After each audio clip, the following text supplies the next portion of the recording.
سلامونه وخت په خیر زموږ د مهال خبر ټولګي ته ښه راغلاست. نن څلورنۍ د وري نهمه چې د مارچ له 29 سره برابر ده. په سر کې هم پام وکړئ څو مهمه خبرونه د سر ټکو.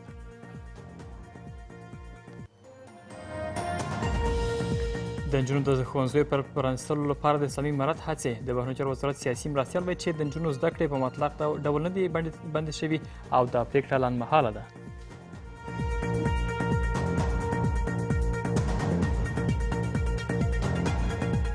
د خوراکي محصولاتو او درملو د کیفیت پر لوړېدو د امارت ټینګار. د خوړو درملو ملي اداره د هیواد په څلورو زونونو کې د خوراکي محصولاتو او درملو د کیفیت د کنټرول د مرکزونو له جوړېدو خبر ورکوي.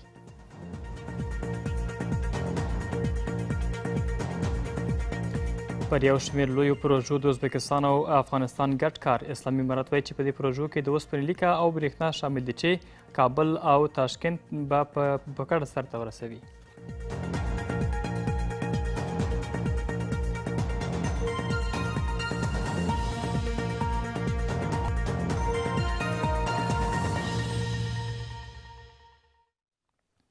بشپړ خبرونه.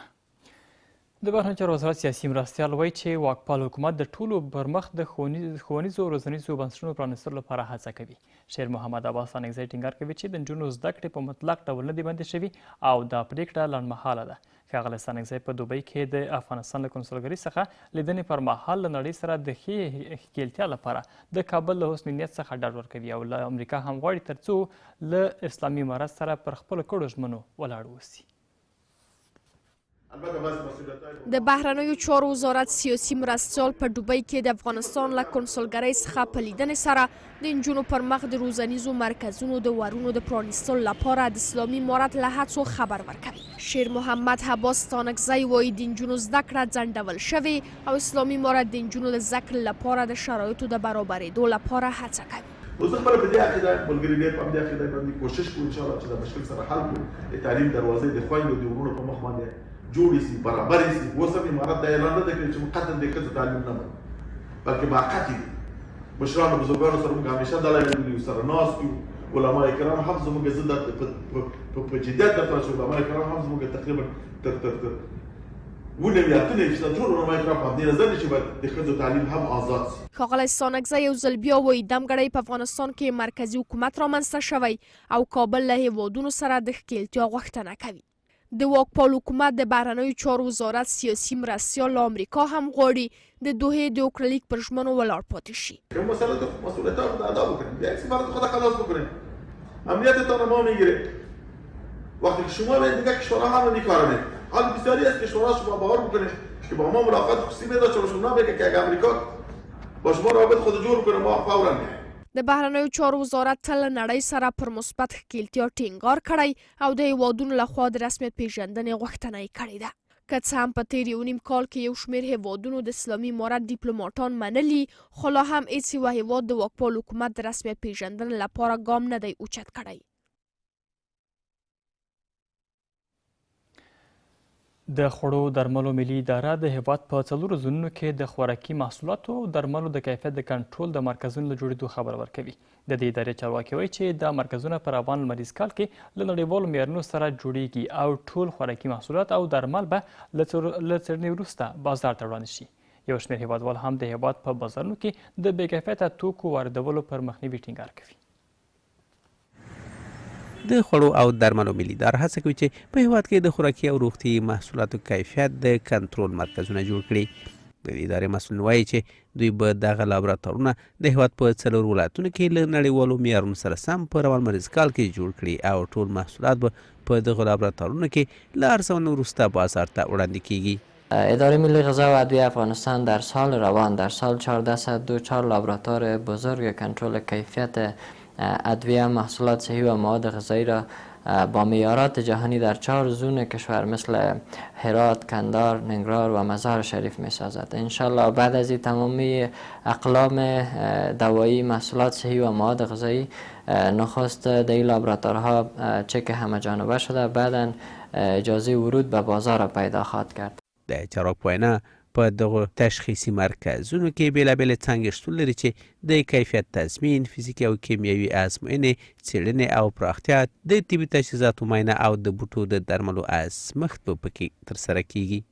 هر لابراتواری که ساخته میشه دارای 8 شعبه می باشه، مثل شعبه تضمین کیفیت، شعبه آزمایشات فیزیکی و کیمیایی، شعبه زهرشناسی، شعبه آزمایشات ادویه سنتی و گیاهی و همچنان شعبه آزمایشات مواد آرایشی، شعبه تجهیزات طبی، میکروب شناسی و شعبه تحقیق و انکشاف می باشه. یو شمېر هیوادوال په بازارونو کې د بې کیفیته توکو د واردولو او پلور په مخنیوي کې د دا ډول مرکزونو جوړول مهم ګڼي. به کشورهای خارج با پول گزاف میرن تداوی میکنن. علتش همین مواد غذایی بی کیفیت و داروهای بی کیفیت بود که اینمی علتش بود.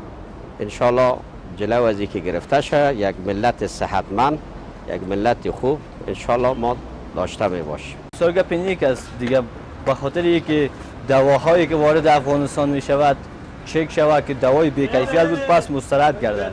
ما بسیار خوش هستیم از اینکه بعد در داخل افغانستان لابراتوارها جور میشه و ما خواهشمند هستیم که جلو از این داروهای بی کیفیت از خارج گرفته شود.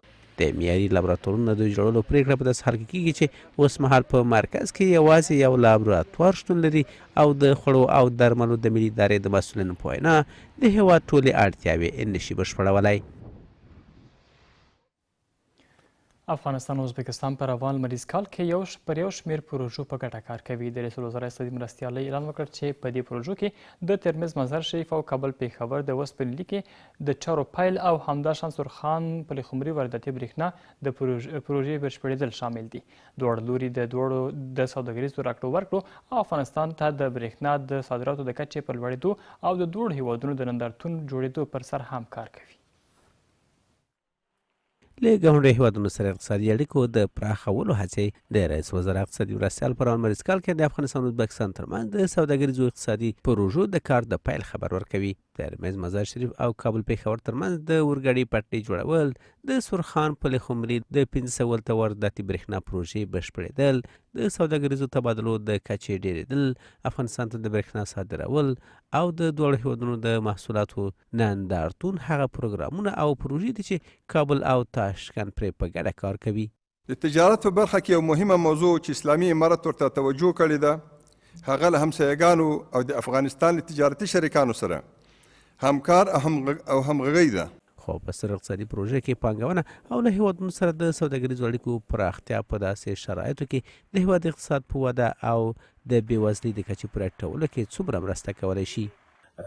به هر مقداری که ما بتوانیم سرمایه‌گذاری بیرونی و سرمایه‌گذاری خارجی را تشویق ساخته و فرصت کاری را در سکتورهای اقتصادی ایجاد نماییم، این میتواند که وضعیت کنونی کشور را تغییر بدهد.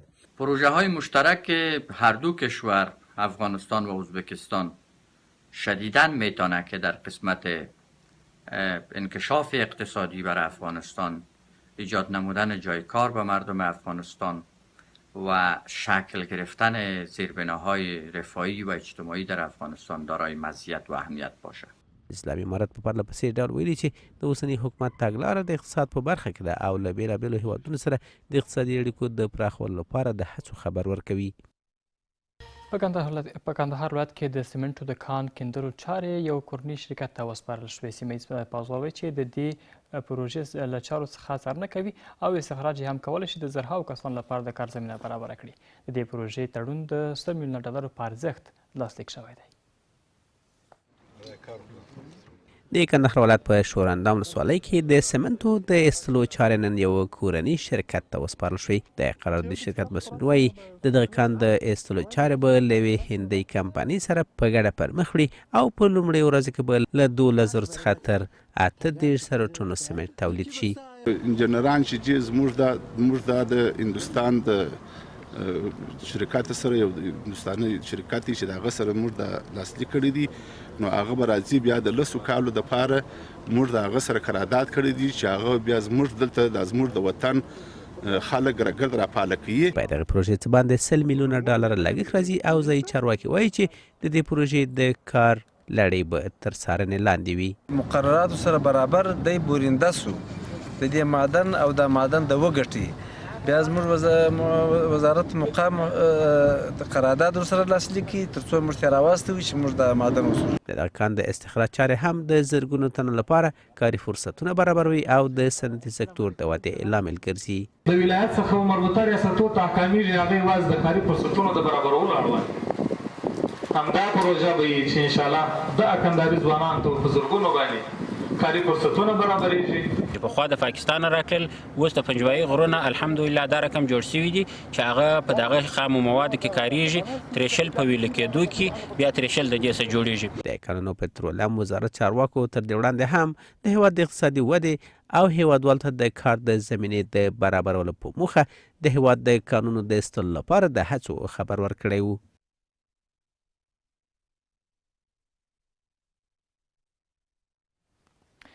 او د نوزاد مرستندویو بنسټ د خپلو رمضاني مرستو پر دوام یو ځل بیا په زرهاو کسانو ته پاخه شوي خواړه وویشل. د دې بنسټ پازوال وایي چې له دې پړاو مرستو څخه د نورو او اړمنو کسانو ترڅنګ هغه کورنۍ هم چې برخمنې شوي دي چې له نورو ولایتونو څخه مزار شریف ښار کې بې ځای شوي او تر کېږدیو لاندې ژوند کوي.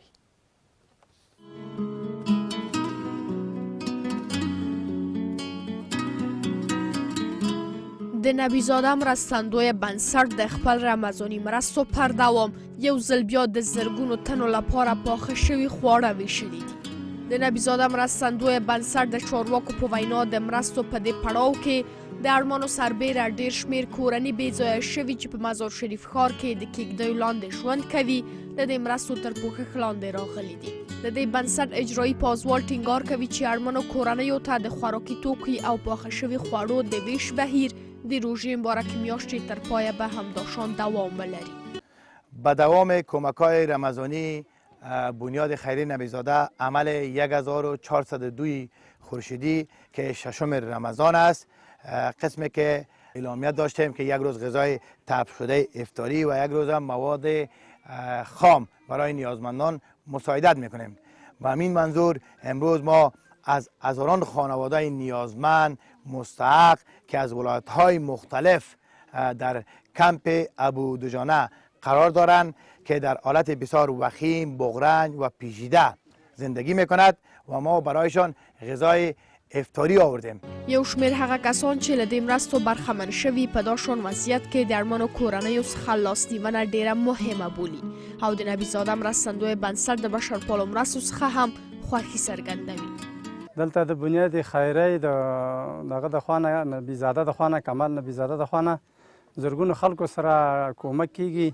اوسپیلنی د افطاری دفاره روزه ماتی دفاره افطاری تیار راوړی دی. ما یک جهان تشکر میکنیم از کمال نبیزاده از چیز که به این مردم مستحقین روز افطاری در این روز ششم ماه مبارک رمضان است. ماه مبارک است، صدقشان خدا قبول کنه به دربار پاک خود از او که بیشتر و زیادتر کنه به عمرشان. خیمنشن به بزاعت به یتم یسلگه کمک تد الله راضی بسن. آلتلمچه ماه مبارک رمضان ده الله صدقه لرن قبول یسن. د نبیزاده مرستندوی بنسټ د روژې په مبارکه میاشت کې زرګونو تنو ته د روژه ماتې پر مهال د پاخه شوي خوړو د ویش سربیره خوراکي توکي هم مرسته کوي او د چارواکو په وینا د دې مرستو لمن به لا پراخه شي. زموږ د نن شپې خبر ټولګه همدومره وه. له خو څخه مننه. سبا د هوا حالت به مې هم همکاره وړاندې کړي. ښې شپې ولرئ.